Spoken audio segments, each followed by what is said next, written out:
Nikki, ek is lokalie van Anderson. Ja, my boot Nicolien. Ek is eienaar van my boot. En vir 'n heidelike paar maande sukkel ons 'n bietjie om in die water te kom weens probleme met die trekker.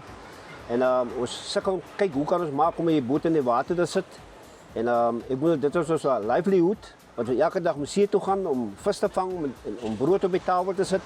Maar nou begin dit 'n probleem skep vir ons. Die rede omdat die trekker stukkend is. En daar is genoeg funding vir ons om te kyk vir 'n nuwe trekker. En so dit wat ons nou hier is vanoggend. En maar as ek sê, as mense daar buite is wat kan inkoop en ons kan help. En dis Anderson is 'n baie lekker plek. En hy's baie gewild, internasionaal en nasionaal. So baie mense kom na ons plekkie toe. En hulle wil ook sien dat hulle ook vooruit moet gaan vir ons vissermanne.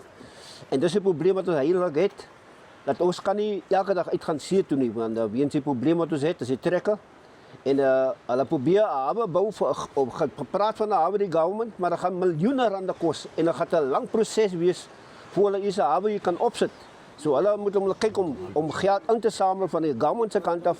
Maar ons sit met 'n heidelike probleem wat nie opgelos is nie, maar as daar mense daar buite is wat ons kan help, ons sal hoogs waardeer, ons sal regtig waardeer. Ja, dankie.